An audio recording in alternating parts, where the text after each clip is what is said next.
বাড়ির ছাদ বাগানটা খুবই প্রিয়। সারাদিন পরিশ্রম করার পর এই যে ছাদ বাগানে ঘুরলেই দিনের সব ক্লান্তি যেন দূর হয়ে যায়। তো নতুন কেনা গিম্বল নিয়ে ভাবলাম আজকে আমার ছাদ বাগানের প্রথম ভিডিওটা দিয়ে শুরু করি। আচ্ছা, গিম্বল হচ্ছে এমন একটা জিনিস যেটা মোবাইল ফোনের মুভমেন্টটাকে কন্ট্রোল করা যায় উইথ জয়স্টিক দিয়ে, এবং জুম আউট জুম ইন খুব সুন্দর একটা জিনিস। খেয়াল করে দেখা যাবে প্রতিটি বিয়ে বাড়িতেই কিন্তু এই গিম্বলে ব্যবহার করছে মোবাইল ফোন বা প্রফেশনাল ফটোগ্রাফি হিসেবে, তার সাথে ছোট্ট একটা মাইক্রোফোন। যাই হোক, গিম্বল নিয়ে পরে কথা বলা যাবে। তো আজকে যেটা বলছিলাম, ছাদ বাগান। দুদিন প্রচুর বৃষ্টি হয়েছে কলকাতাতে। আজকে একটা অন্যরকম দিন, ঝলমলের সুন্দর একটা দিন। তো সেই দিনে ভাবলাম ছাদ বাগানটা নিয়ে একটুখানি কথা বলি।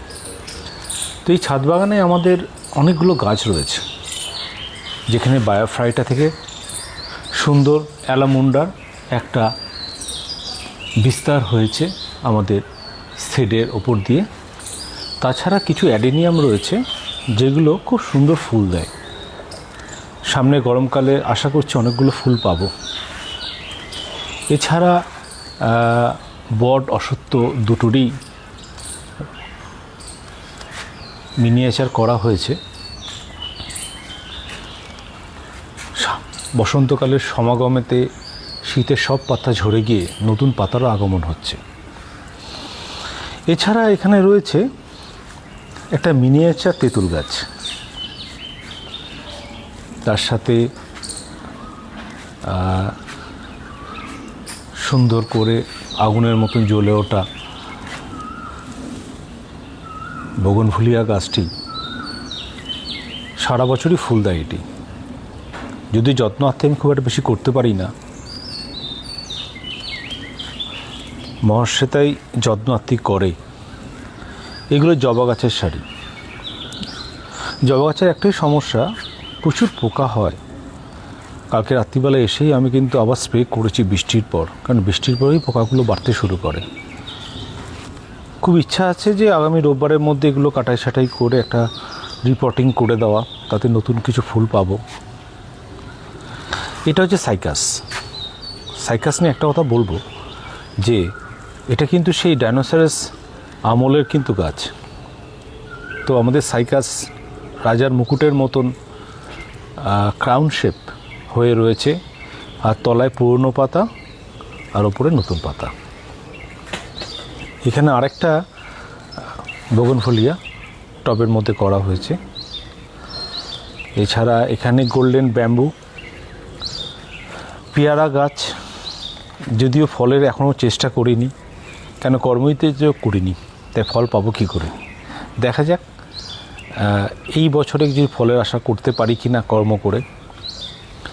সুন্দরভাবে সেজে রয়েছে আমাদের আরেকটা অ্যাডেনিয়াম গাছ। সত্যি অ্যাডেনিয়ামগুলোকে দেখলে খুব ভালো লাগে যে এত সুন্দর। সবথেকে উল্লেখযোগ্য হচ্ছে অ্যাডেনিয়ামের গুঁড়িটা সমস্ত খাবার সঞ্চয় করে রেখে দেয়।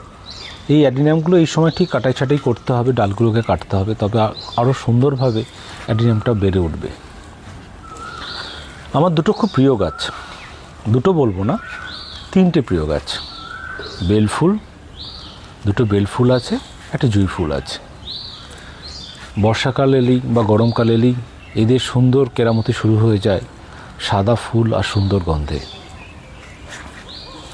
চেষ্টা করেছিলাম ছোট্ট টবের মধ্যে ফুল ফোটানো, সেটাও সাকসেস হয়েছে একটা অ্যাডেনিয়ামের গাছে। এছাড়া এখানে রয়েছে কাঠচাপা গাছ, কাঞ্চন ফুলের গাছ। এটা হচ্ছে লেবু ফুল, লেবু গাছ। লেবু গাছে ফুল অলরেডি চলে এসছে, লেবুও হয় দু একটা। একে একটু যত্নার্থী আলোর যত্ন করতে হবে।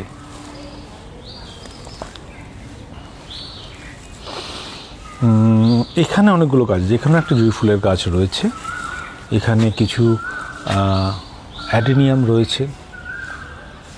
একটু যত্নার্থী প্রয়োজন আছে, সময়ের অভাবে করতে পারছি না।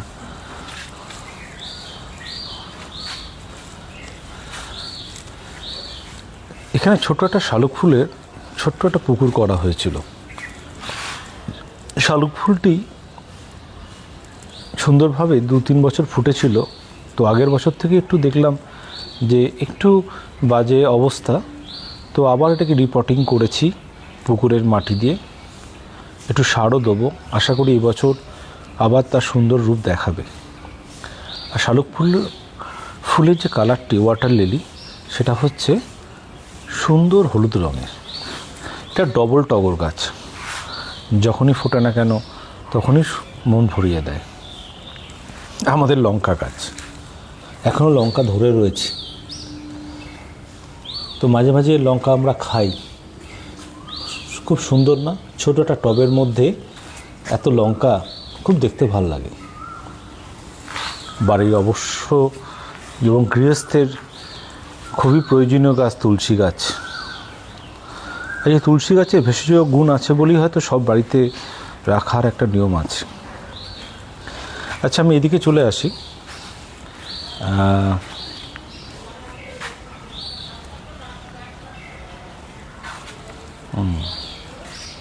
এখানেও কিছু অ্যাডেনিয়াম রয়েছে। শীতের শুরুতে করা পিটুনিয়াগুলো এখনও কিন্তু পারফর্ম করে যাচ্ছে। এখানে স্টার ক্যাকটাস,